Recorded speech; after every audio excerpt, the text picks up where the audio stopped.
Katakan bahwa penerjemahan itu kan ternyata bisa terjadi di dalam Bible itu, ada yang diubah sesuaikan menurut keinginan gereja. 1-2 ayat ada yang seperti itu, Pak, gitu. Nah, di Bible ini justru dikatakan, bahkan ada yang dikatakan begini, ayat ini tidak terdapat di dalam naskah-naskah Yunani yang paling kuno, dan tidak terdapat pula di dalam naskah-naskah yang paling baik seperti Vulgata yang bahasa Latin. Ayat ini awalnya sebuah catatan di pinggir halaman yang kemudian dijadikan menjadi ayat atau disisipkan menjadi ayat gitu.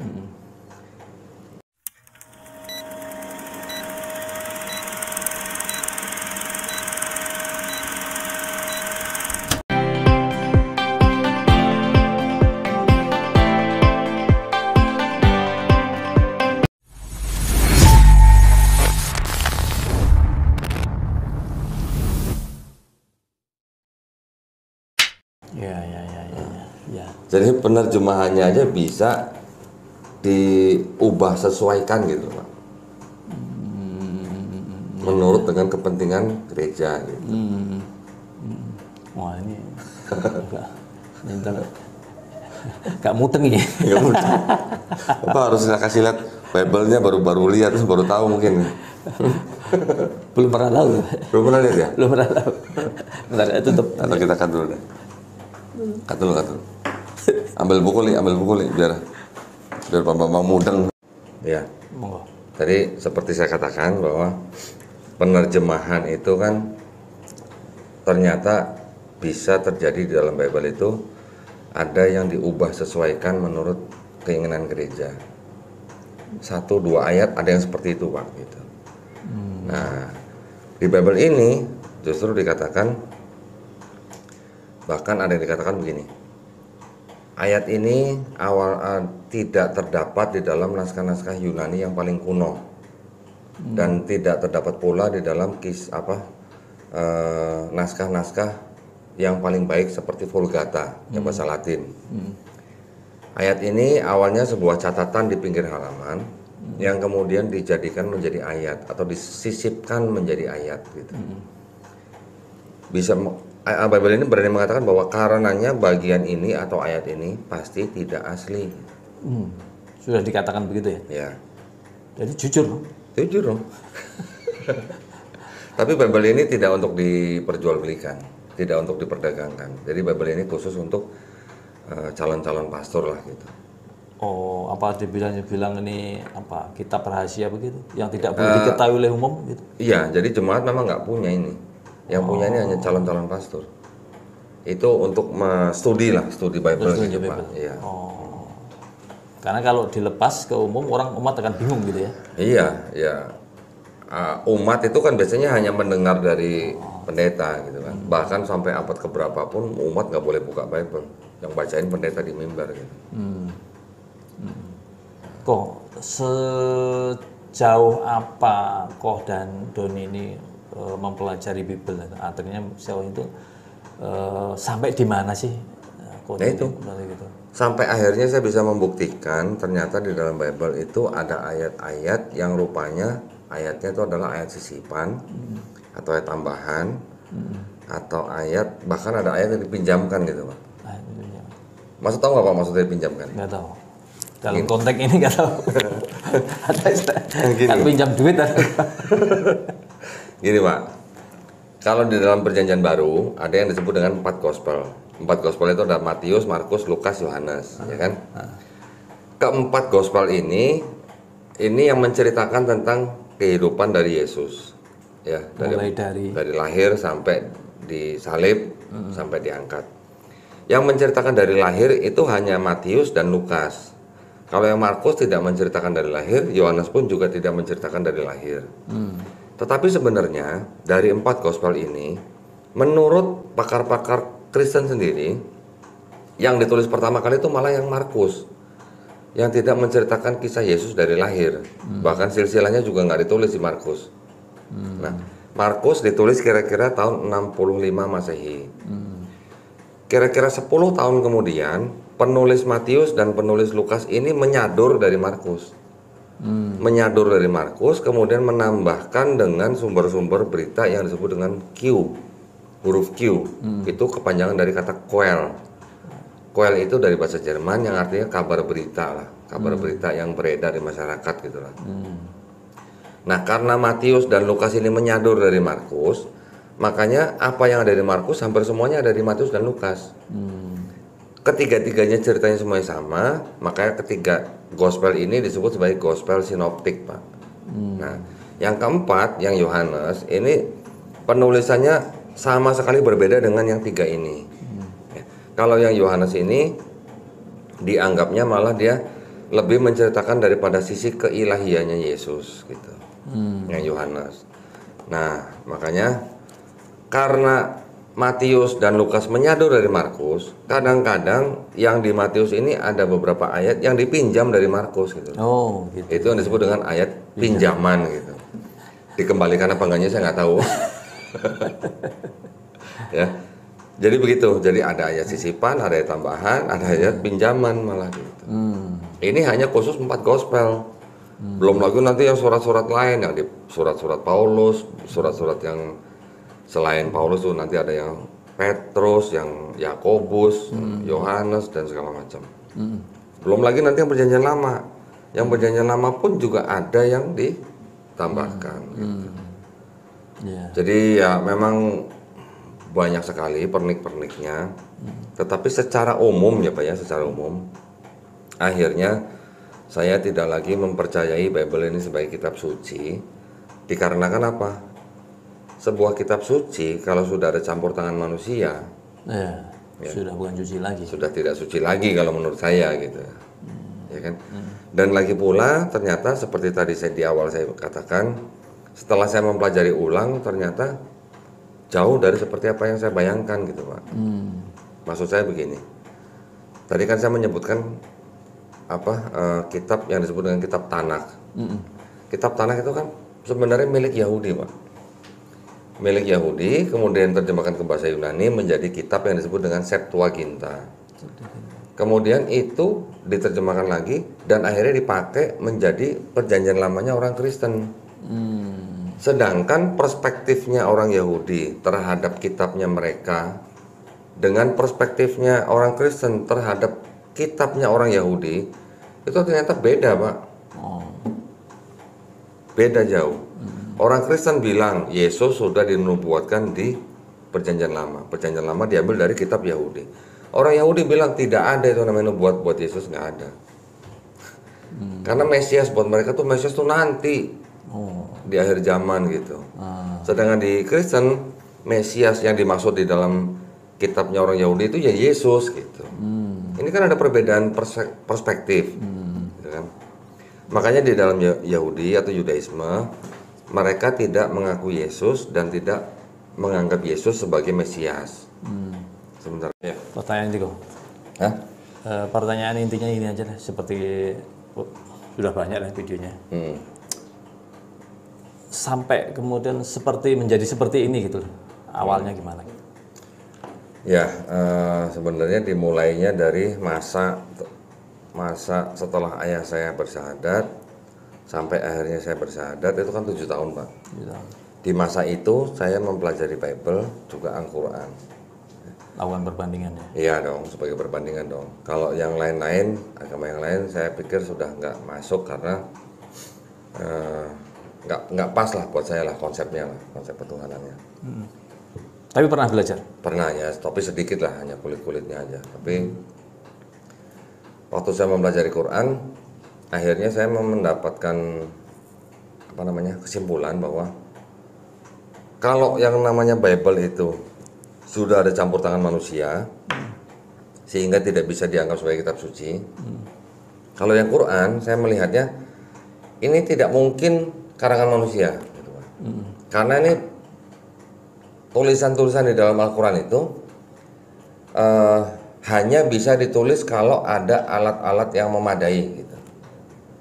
Contohnya di Quran kan juga menyebutkan mengenai ayat-ayat mengenai ilmu pengetahuan Pak, mengenai embriologi, mengenai astronomi, mengenai geologi, macam-macam kan. Bagaimana mungkin seseorang di abad ke-7 bisa menulis hal-hal ilmu pengetahuan itu di mana pada saat itu belum ada alat-alat yang memadai gitu. Mikroskop kah, teleskop kah. Belum ada alat itu bisa ngomongin masalah itu gitu. Dari mana itu kalau bukan dari Sang Pencipta gitu. Nah, dari situlah akhirnya saya meyakini bahwa oh ternyata Quran inilah firman Allah yang sebenarnya. Di dalam Bible, walaupun masih ada sisa-sisa ya Pak ya, masih ada sisa-sisa firman Tuhan. Karena di dalam Bible pun masih gini Pak, kalau dalam perjanjian lama itu hampir semua pesan yang disampaikan adalah pesan tauhid juga. Karena di dalam Bible itu yang miliknya orang Yahudi itu, mereka juga monoteis Pak. Gitu. Tetapi begitu memasuki perjanjian baru, yang mana sudah tercampur atau terpapar dengan budaya Helenistik, budaya paganisme Yunani kuno, akhirnya yang di perjanjian baru ini seperti mencoba memonoteiskan politeisme mereka gitu loh. Yang politeis dicoba dimonoteiskan, yang monoteis dicoba diterima di dalam kebudayaan politeis mereka gitu. Jadi kekristenan itu adalah perpaduan dari monoteisme Yudaisme dengan politeisme paganisme Yunani kuno gitu, yang dijadikan satu. Kalau di Islam murni monoteis, tidak ada campur tangan manusia, tidak ada pengaruh politeisme dari ajaran-ajaran yang lain gitu. Makanya tauhidnya di dalam Quran itu sangat-sangat murni gitu. Dan orang-orang Yahudi pun rabi-rabinya Pak mengakui bahwa Muslim itu bukan penyembah berhala. Ya, Muslim itu Tuhannya sama dengan Tuhannya orang Yahudi. Ini yang ngakuin rabi-rabi Yahudi Pak. Tuhannya orang Islam itu adalah Tuhannya Abraham, Tuhannya Ismail, dan Tuhannya Ishak menurut mereka. Di dalam Quran pun jelas, ya kan? Ya. Tetapi kalau menurut Rabi Yahudi, kekristenan itu adalah penyembah berhala, karena mereka menuhankan manusia gitu, ya khusus untuk yang menyembah Yesus gitu. Nah, jadi sebenarnya jelas antara monoteisme di dalam Yahudi dan monoteisme di dalam Islam itu sebenarnya sama, sama-sama bertauhid gitu. Tetapi kalau di dalam Kristen memang mereka mengaku Tuhannya Esa, tetapi, nah banyak tetapinya, bermanifestasi dalam 3 pribadi dan segala macam. Jadi ada pribadi-pribadi yang mereka sembah, yang mereka anggap mempunyai hakikat yang sama dengan si Sang Pencipta gitu. Nah ini yang tidak diterima oleh pihak Yahudi dan Islam. Cuman bedanya kalau Yahudi dan Islam ini kan Yahudi hanya sampai nabi-nabi mereka, tidak sampai ke Nabi Isa alaihissalam, dan tidak sampai pula kepada Nabi Muhammad sallallahu alaihi wasallam. Kalau kita di Islam kan sampai di Quran gitu. Itu Pak, garis besarnya begitu sebenarnya. Pertanyaan ini wajib saya tanyakan walaupun mungkin sudah sering dan ada di video, tapi nggak lengkap kalau saya nggak saya tanyakan. Awalnya dendam itu gimana tadi? Ya dendamnya, dendam. Maksudnya saya dendam ini bukan dendam yang bagaimana ya. Maksudnya dendam itu, saya pengen tahu bener. Nah awalnya itu pemicunya apa? Pemicunya itu adalah karena waktu itu qadarullah saya diperlihatkan menonton videonya almarhum Syekh Hamid Didat. Nah, pada waktu saya menonton video beliau, sebenarnya hati saya panas Pak. Iya dong. Keyakinan orang dia obok-obok gitu lah. Jadi saya nonton videonya almarhum Syekh Hamid Didat itu sambil saya catat Pak, sambil saya pegang Bible, sambil saya buka, dia ngomong apa saya buka, dia ngomong apa saya buka. Saya cepat Pak buka Bible karena saya dulu kan udah terbiasa kan. Malah saya dulu pernah jadi juara buka Bible di remaja gitu. Buka Bible tuh cerdas cermat Bible. Iya, kayak cerdas cermat gitu loh. Aduh cepet buka Bible gitu loh. Karena kan sudah terbiasa dengan urutan-urutan nama-nama surahnya gitu loh Pak. Jadi saya dengerin videonya almarhum Syekh Hamid Didat sambil saya buka, sambil saya catat, sambil saya buka, sambil saya catat. Sampai video beliau habis saya tonton, saya lihat-lihat kok kelihatannya benar ya apa yang dia omongin gitu. Tapi saya tidak berhenti sampai di situ. Sampai di situ saya teruskan lagi dengan video-videonya Dr. Zakir Naik. Kan beliau juga luar biasa ya. Kalau almarhum Syekh Hamid Didat lebih banyak berbicara mengenai teologis dan juga mengenai adanya ayat-ayat yang disisipkan. Dr. Zakir Naik bicaranya udah ada tambahan mengenai ilmu-ilmu pengetahuan, ada perbandingan dari agama-agama yang lain, walaupun ada juga teologisnya, gitu ya. Nah dari situ semua saya mencoba membuktikan benar nggak apa yang dikatakan oleh almarhum Syekh Ahmad Deedat, benar nggak apa yang dikatakan oleh Dr. Zakir Naik. Saya riset sendiri itu loh Pak, riset apa yang di ini ternyata benar. Ternyata saya menemukan tanpa benar. bertanya kepada para pendeta kalau ahli itu. Nggak, maksud yang saya maksud riset itu yang mungkin masalah mengenai ayat yang tidak asli atau mungkin yang mengenai keajaiban Quran dalam ilmu pengetahuan gitu. Itu kan kita sekarang bisa riset sendiri Pak. Nggak perlu yang gimana gitu loh. Ya. Banyak sekali informasi di internet yang bisa kita dapat, gitu kan. Dan dari sumber-sumber yang resmi gitu. Itu bisa dilakukan gitu. Berapa lama tuh? Ya itu cukup lama itu. Kurang lebih ya, kalau yang di dalam masa itu 7 tahun, berarti saya mempelajari Bible-nya itu kurang lebih ya intensifnya Pak ya, sekitar 3-4 tahun. Mempelajari yang Quran itu ya sekitar 2 tahunan lah. Itu sebelum syahadat ya? Sebelum syahadat. Sebelum syahadat. Tetapi yang saya maksudkan dalam masa itu ya bukan setiap hari ya Pak ya. Ya. Bukan intensif gitu loh, enggak. Tapi ya kalau pas lagi ada kesempatan saya pelajarin, ada kesempatan saya pelajarin, nonton videonya ya udah cukup lama gitu. Karena banyak sekali Pak memang videonya mereka. Tapi tetap aktif di gereja? Masih, waktu itu masih di gereja, masih. Tapi sudah mulai ragu gitu ya? Ya apa ya, ya kurang lebih gitulah, galau gitu. Bukan galau Pak, kalau kita galau Palembang lah gitu. Ini sudah galau gitu lah. Setelah saya bersyahadat pun saya nggak berhenti Pak, saya tetap belajarin. Sampai sekarang? Sampai sekarang. Nah setelah bersyahadat kan, saya juga pengen ikut dakwah gitu lah. Tapi bagaimana caranya orang mau dakwah? Udah satu umur, bukan urusan pesantren, mau dakwah kemana gitu kan? Waktu itu saya disarankan untuk menerjemahkan video-video debat yang ada di Inggris Pak, di Speaker's Corner. Oh iya, pernah lihat. Ya kan, pernah dengar kan mungkin? Ya. Oh itu kan Masya Allah, itu kan ilmunya juga banyak sekali Pak. Jadi saya kalau menerjemahkan video-video mereka itu, saya harus siapkan Bible, saya harus siapkan Quran, saya harus siap Google gitu. Tapi sudah bersyahadat gitu ya? Sudah. Apa yang mereka bicarakan di situ kan macam-macam, dari mulai judul buku, ayat-ayat Bible, ayat-ayat Quran, macam-macam kan. Iya. Jadi saya harus bisa menerjemahkan, bisa mengambil referensi-referensi dengan tepat dan benar. Saya masukkan dalam terjemahan saya. Kurang lebih 2 tahun saya menerjemahkan video-video itu ya. Terus belajar Islamnya di mana Pak? Nah, awal mulanya Otodidak juga atau? enggak, awal mulanya saya waktu itu sebenarnya pengen nyobain pesantren gitu Pak. Tapi usianya sudah? Ya kan sudah cukup umur lah. Jadi akhirnya waktu itu sama teman saya malah dikenalkan dengan seorang Habib. Nah, Habib ini orang Arab asli. Beliau tinggal di Pelabuhan Ratu, Sukabumi. Ya beliau juga punya karomah gitu ya. Saya malah belajar Islamnya sama dia. Jadi waktu saya belajar Islam sama dia juga, saya juga cukup nggak nyangka gitu loh Pak. Nggak nyangka gitu. Tidak seperti yang saya lihat di lapangan gitu loh. Ya. Ya, beda antara dia. Beda gitu. Ada gap gitu ya. Ya sebenarnya mengarahnya ke sana, tetapi mungkin cara penyampaian atau cara mengajarnya mungkin beda lah. Jauh sekali dari apa yang saya gambarkan gitu loh. Jadi kalau selama ini saya melihat Islam melalui muslimnya, kalau dengan Habib itu saya belajar Islamnya langsung dari ajarannya gitu. Ya. Jadi saya diberikan ayat-ayat Quran, diberikan tafsir, kemudian diberikan ya kajian-kajian mengenai bagaimana kita berhablum minallah dan berhablum minanas. Itu jauh dari yang saya bayangkan. Ternyata luar biasa gitu.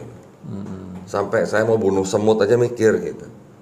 Ternyata bunuh semut aja itu nggak boleh. Ya walaupun kita boleh menyembelih binatang untuk dimakan dengan basmalah, tetapi untuk membunuh binatang lain dengan tujuan mungkin iseng atau apa itu nggak boleh gitu. Mereka juga punya hak hidup. Begitu juga tumbuhan segala macam. Sampai segitunya. Gitu. Berapa lama tuh?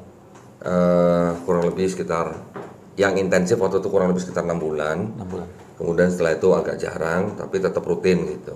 Sampai sekarang? Sampai 6 bulan yang lalu. Saya terakhir ke rumah Habib tuh 6 bulan yang lalu.